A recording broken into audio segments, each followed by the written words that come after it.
महाराष्ट्र, संतांची पावन भूमी असलेला महाराष्ट्र, आध्यात्मिक ऐतिहासिक वारसा लाभलेला आपला महाराष्ट्र. याच महाराष्ट्राच्या निधड्या छातीवर उमटलेल्या काही पाऊलखुणा सह्याद्रींच्या, या सह्याद्रीच्या कुशीमध्ये वसलेली छोटी मोठी गावं, मग कोकणपट्टा, पश्चिम महाराष्ट्र, खानदेश, विदर्भ, मराठवाडा इथून आलेली आणि मुंबई नगरीत वसलेली काही तरुण मनं, आपल्या गावावरून काही छंद घेऊन आलेली ही तरुण मनं. त्यापैकी गिरिमित्र प्रतिष्ठान आणि भ्रमंतीच्या काही तरुणांनी एक ध्यास घेतला. ध्यास मनात होता, स्वप्न उराशी होती, पण अडचणीही तितक्याच होत्या. कारण मनातल्या स्वप्नांना आणि ध्यासांना गवसणी घालायची होती ती हिमालयातल्या काही अशा शिखरांना जिथे आजपर्यंत मनुष्य पोहोचलाच नव्हता. वेळ तसा कमीच, म्हणूनच विहंगम निसर्गाचं मनात साठवत असं चित्र बांधत लागलीच सोबत आणलेल्या वस्तूंची लगेच चाचपणी सुरू झाली. स्वस्थ बसून राहण्यापेक्षा डोक्याला चालना हा त्यामागचा हेतू. शहरापासून अलिप्त पण गावपण अनुभवत लागलीच उंचावर असलेल्या मजाज गावाचा ट्रेकही त्यांनी पूर्ण केला. हा ट्रेक म्हणजे जणू काही त्यांची पूर्वतयारीच. उंचावरून गोंडस दिसणारी घरं आणि गावं, दृष्टीभ्रम करणारा निसर्ग आणि सोबत त्यांना शुभेच्छा देणारे निसर्गमित्र, झुळझुळणारं पाणी, चिवचिवणारे पक्षी आणि सोबत गेल्या वर्षी केलेल्या मोहिमांच्या आठवणी पुन्हा साथ घालू लागल्या. कारण मनालीतून दिसणारी ती शिखरं याच मंडळींनी काही वर्षांपूर्वी सर केली होती. त्याच्या आठवणी पुन्हा ताज्यातवान्या झाल्या. त्या आठवणींची ओंजळ पापण्यांमध्ये साठवत लागलीच निजानीज झाली. 23 जुलै 2014चा दिवस उजाडला. मनालीसाठी रवाना होऊन अटल बिहारी वाजपेयी माउंटेनिअरिंग इन्स्टिट्यूटला भेट देऊन कागदपत्रांची पूर्तता केली. इंडियन माउंटेनिअरिंग फाउंडेशन यांकडून घेतलेल्या सर्व परवानग्या आणि इतर कागदपत्रे सबमिट झाली. 24 जुलै 2014 पुढच्या प्रवासाची सर्व पॅकिंग झाली. वातावरण थोडंसं ढगाळ होतं, पण निसर्ग खुणावत होताच. जणू काही हिमशिखरांवरून गारव्याची चादर घेऊन निसर्ग मी तुम्हाला सोबत आहेच असं सांगतच होता. पॅकिंगच्या वेळी व्यवस्थित सॉर्टिंग करून सामान बांधलं गेलं, जेणेकरून गरजेच्या वेळेला पटकन सामान मिळावं आणि बेस कॅम्पला कोणतं सामान ठेवायचं, ॲडव्हान्स कॅम्पला कोणतं सामान न्यायचं ह्यात गोंधळ होऊ नये. सर्व पॅकिंग झाली आणि परत आरामाकरता 24 जुलै 2014ची रात्र आली. पुन्हा निजानीज झाली. 25 जुलै 2014 बुरवा गावातून जिस्पासाठी आम्ही रवाना झालो. आज वातावरण तसंच ढगाळ होतं. पाऊस आणि ढग यात मनात आणि काळजात मोहिमेविषयी कालवाकलव सुरू झाली. पण तरीही मन वज्रासारखं घट्ट करून 2 गाड्यात माणसे आणि एका गाडीत सामान घेऊन मोहीम फत्ते करायचीच या उद्देशानं आणि जिद्दीनं आम्ही प्रवासाला सुरुवात केली. केलॉंगला पुन्हा कायदेशीर कागदपत्रांची पूर्तता झाली. असा प्रवास करत करत जिस्पाला 25 तारखेला दुपारी 2 वाजता आम्ही पोहोचलो. जिस्पात अटल बिहारी वाजपेयी कॅम्पमध्ये निवासाची सोय झाली.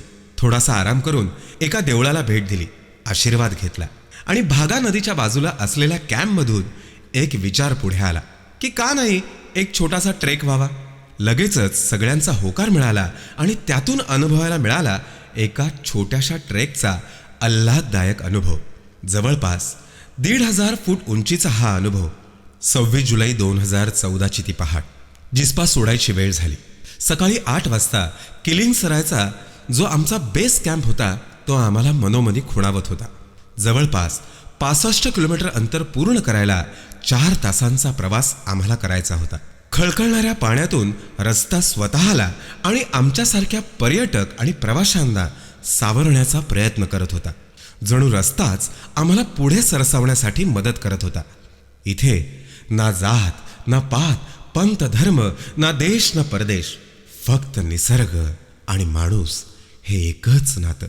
जवळपास 16,000 फूट उंच आणि थोड्याच प्रवासानंतर आम्हाला आमच्या मोहिमेतलं एक शिखर म्हणजे माउंट युनमचा माथा स्वच्छ दिसायला लागला. जणू जणू तोही आमची वाट पाहत होता. पाहता पाहता आम्ही किलिंग सराय या आमच्या बेस कॅम्पला पोहोचलो. मुख्य रस्त्यावरून साधारण 1 किलोमीटर आत निसर्गरम्य अशा नदी किनारी आम्ही आमचा कॅम्प लावला. तिथूनच आमची दुसरी मोहीम म्हणजेच पीक 5975 ही आम्हाला खुणावू लागली. आजपर्यंत मानव स्पर्शाने वंचित राहिलेला पीक 5975 मोहिमेविषयी आम्हालाही खूप कुतूहल होतं. खुणावणारी शिखरं आणि त्या दिवसांतली रात्रीपुरती आम्हाला कुशीत घेऊन मावळती आम्हाला जणू काही थपके घालत घालत निजवत होती आणि आम्ही निजलोही. 27 जुलै 2014 पहाटेची सोनेरी किरणं जणू आम्हाला कुरवाळत उठवण्याचा प्रयत्न करत होती. पुढच्या प्रवासाची मोहिमेची साथ घालत होती. किलिंग सराय या बेस कॅम्पमधून आवराआवर करून उन्हे तापण्याआधी म्हणजेच सकाळी 7 वाजता आम्ही ट्रेकला सुरुवात केली. खळखळणाऱ्या, फेसाळणाऱ्या आणि हाडे गोठवणाऱ्या पाण्यातून वाटा काढत काढत पॅरूचाचांच्या मार्गदर्शनाखाली दगड राशीतून वाटा काढत आम्ही मोहिमेच्या पहिल्या पाऊल खुणांचे ठसे उमटवत पुढे चालू लागलो. जसजसं पुढे जावं तसतसं प्रत्येक शिखरं माना उंचावून आगतिकपणे आमच्याकडे पाहत होती आणि 16,540 फुटांवर आमचा जीव स्थिरावला. ॲडव्हान्स बेस कॅम्प 27 तारखेची रात्र आम्ही बेस कॅम्पमध्ये स्थिरावलो आणि पुढची तयारी करत करत निजलो. 28 जुलै 2014 पूर्ण दिवस आणि रात्र आम्ही बेस कॅम्पलाच थांबलो. उद्देश फक्त एवढाच, एकदम निराळ्या वातावरणाशी मिळतं जुळतं होत होत पुढच्या मोहिमेचं नियोजन करणं. 28 तारीखही आम्ही बेस कॅम्पलाच थांबलो. 29 जुलै 2014 सकाळी पुन्हा उन्हे तापण्या अगोदरच बेस कॅम्पकडून ॲडव्हान्स बेस कॅम्पकडे म्हणजेच 1200 फूट उंच चढाई करत आम्ही आमच्या ॲडव्हान्स बेस कॅम्पला पोहोचलो. तिथे गेल्यावर पीक 5975 शिखराच्या समिट कॅम्पकडे रवाना होण्याची तयारी सुरू झाली. आवश्यक तेवढीच निवडक सामुग्रीची बांधाबांध झाली आणि आजची रात्र ॲडव्हान्स बेस कॅम्पमध्येच घालवण्याचा निर्णय पक्का झाला आणि म्हणूनच 29 जुलै 2014ची रात्र आम्ही ॲडव्हान्स बेस कॅम्पमध्येच घालवली. 30 जुलै 2014ची ही रम्य पहाट. ॲडव्हान्स बेस कॅम्पमध्ये मनातल्या संस्कृतीचं दर्शन अलगदपणे झालं. सोबत आणलेल्या साहित्याची पूजा, हिमालयाच्या शिखरांची पूजा आणि मनात आर्त भाव. घालीन लोटांगण वंदीन चरणन, डोळ्याने पाहीन रूप तुझे, ही ओळ मनाला स्पर्शून गेली. तोंड गोड व्हावं म्हणून जिभेवर चॉकलेट आणि शिऱ्याचा स्वाद स्थिरावला. पण खरं सांगू, आपल्या भारताला देवभूमी का म्हणतात याचा तरल प्रत्यय मनाला स्पर्शून गेला. एक मंद वाऱ्याच्या झुळकीने या देवभूमीने, या शिखरांनी आणि जणू हिमालयाने आम्हाला आशीर्वादच दिला आणि याच अनुभूतींनी आमच्या मोहिमेला सुरुवात झाली. मजल दरमजल करत करत जणू क्षितिजांना मनातील भावनेने स्पर्श करता करता आम्हाला आमच्या तिसऱ्या मोहिमेने म्हणजेच पीक 5930ने साथ घातली. मार्गदर्शकाने सांगितल्याप्रमाणे समिट कॅम्पच्या जागेवर पोहोचलो. उंची होती 17,810 फूट. बघता बघता कॅम्प उभा राहिला. सायंकाळी चहा भोजन झालं. दुसऱ्या दिवसाची मोहीम अवघड होती म्हणून रात्री 8 वाजता लवकरच आमची निजानीज झाली. 31 जुलै 2014 31 तारखेला मध्यरात्री 2 वाजता आम्ही तयारीला सुरुवात केली आणि 3 वाजता ट्रेकला सुरुवातही झाली. पायाखाली कातळ आणि वातावरण ढगाळ. मन खिन्न झालं. पाऊस पडतो की काय अशी भीतीही वाटू लागली. पण जसजसा सूर्य उशेसोबत आला तसतशी निसर्गानं साथ दिली आणि स्वच्छ वातावरणात हिमशिखरे साथ घालू लागली. साधारण 3 तास चाललेल्या शरीराला आराम मिळावा म्हणून 10 मिनिटांची विश्रांती घेतली. बर्फावर चालण्यासाठी लागणाऱ्या साहित्यांची तयारी करून साधारण 70 अंशाच्या कोनातली चढाई सुरू झाली आणि खऱ्या अर्थाने मोहिमेला सुरुवात झाली. प्रशांत सावंत याचा पाय घसरला आणि जवळपास 50 ते 60 फूट खोल असणाऱ्या दरीत तो कोसळता कोसळता राहिला. सुदैव एवढंच की प्रसंगावधान राखून दरीत कोसळतानाच त्याने दोन्ही हात जमिनीला समांतर केले आणि हातात आईस ॲक्स असल्यामुळे तो छातीपर्यंतच आत गेला. आम्ही मित्रांनी त्याला लागलीच वर ओढून काढलं आणि अपघात टळला. मजल दरमजल करत करत अनेक अडचणीतून शेवटी आम्ही पिक 5975 या शिखरावर पोहोचलो. पहिली मोहीम फत्ते झाली. शब्दात सांगू शकत नाही असा तो अनुभव. भारत भूमीचे पुत्र आम्ही, करारी मुत्सद्दी अभिमानी. आनंद अश्रूंनी ऊर भरून आलं. स्वच्छ वातावरणात सुमारे 150 ते 175 किलोमीटर पर्यंतचा निसर्ग जणू आमची पाठ थोपटत होता. आजपर्यंत ज्या शिखरांना मानवाने स्पर्श सुद्धा केला नव्हता तिथे गिरिमित्र प्रतिष्ठान आणि भ्रमंतीच्या शिलेदारांनी तिरंगा फडकवला. भगवाच्या साक्षीनं छत्रपतींचा जयघोष झाला. कारण उंची होती 19,600 फूट. लागलीच उतरणीला सुरुवात करून साधारण 3 ते 3.5 तास उतरणीचा हा प्रवास करत करत आम्ही समिट कॅम्पला पोहोचलो. समिट कॅम्पची आवरावर करून आम्ही ॲडव्हान्स बेस कॅम्पकडे रवाना झालो. तिथे असलेले आमचे सहकारी आमच्या स्वागतासाठी तयारच होते. त्यांना जेव्हा कळलं की मोहीम फत्ते झाली तेव्हा त्यांचा आनंद सुद्धा हिमालयात मावेनासा झाला. पण आता ओढ लागली ती पिक 5930ची. नियोजन आणि तयार करून 31 जुलै 2014ची रात्र आम्ही तिथेच म्हणजेच ॲडव्हान्स बेस कॅम्पमध्ये घालवली. चांदणी रात्र आणि मनात या चांदण्यांना गवसणी घालणारं ध्येय. 1 ऑगस्ट 2014 पहाड झाली. सुमारे 7 वाजता न्याहारी आणि इतर गोष्टी झाल्यावर 9 वाजता आम्ही पिक 5930च्या दिशेने वाटचाल सुरू करू लागलो. आजचं ध्येय होतं पिक 5930चा समिट कॅम्प.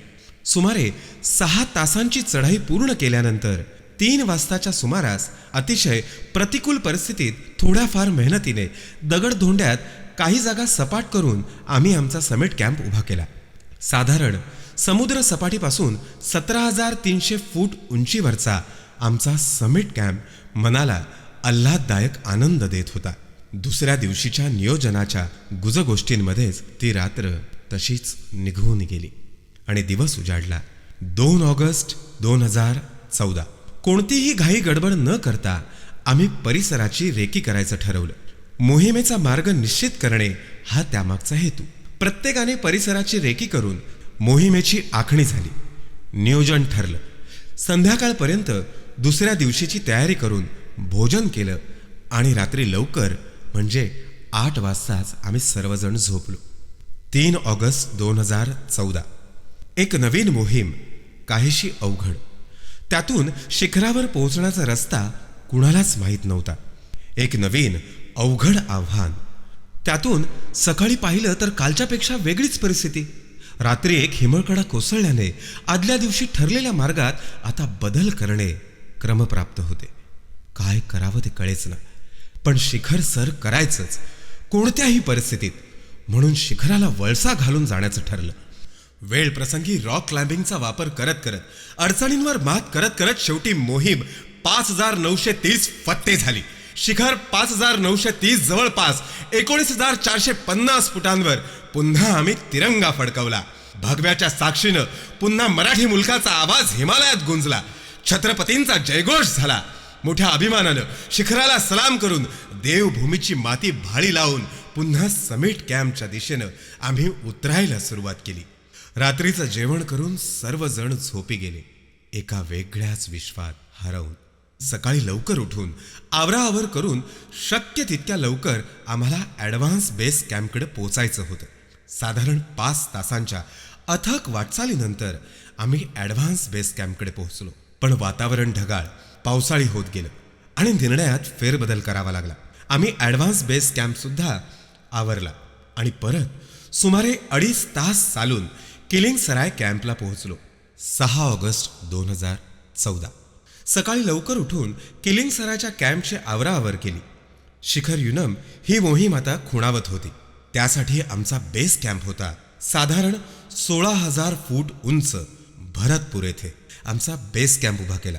निसर्गातील काही आगंतुक पाहुणे जणू आमच्या अनुभवांबद्दल चौकशी करण्यासाठीच आले होते.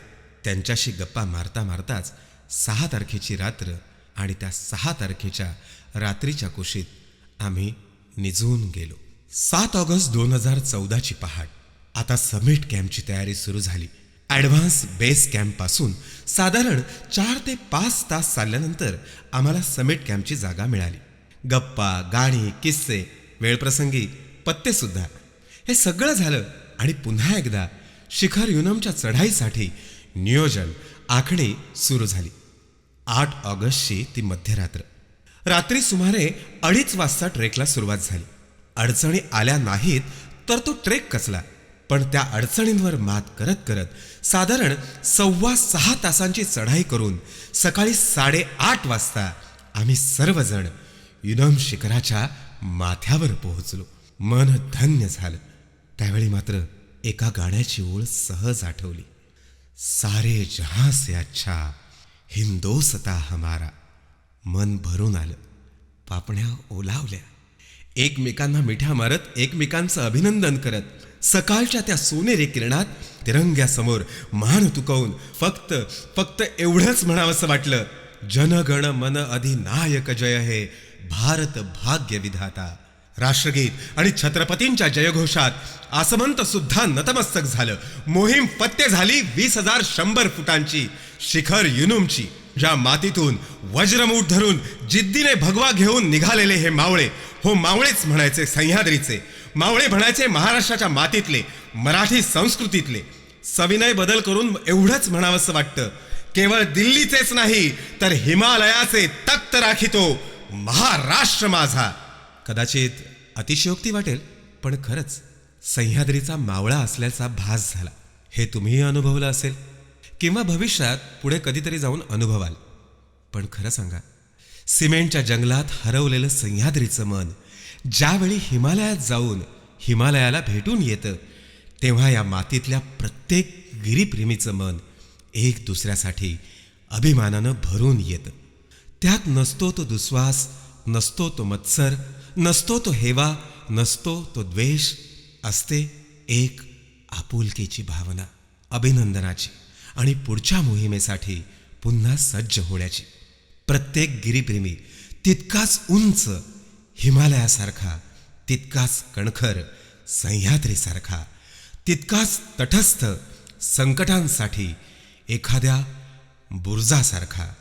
संतांच्या भूमीतला, पावन खिंडीतला, क्रांतिकारकांच्या विचारांतला, आईच्या पदरातला, ताईच्या राखीतला, मुलीच्या बोबड्या शब्दातला तरुण गिरीप्रेमी माझा हा महाराष्ट्रातला.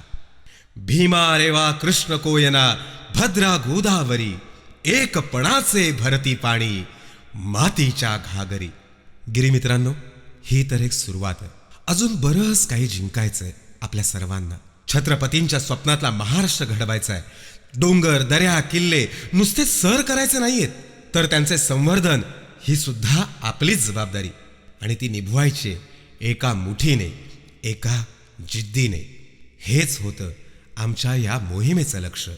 आणि त्यासाठी तुमच्याच साथीनं ही नवीन सुरुवात.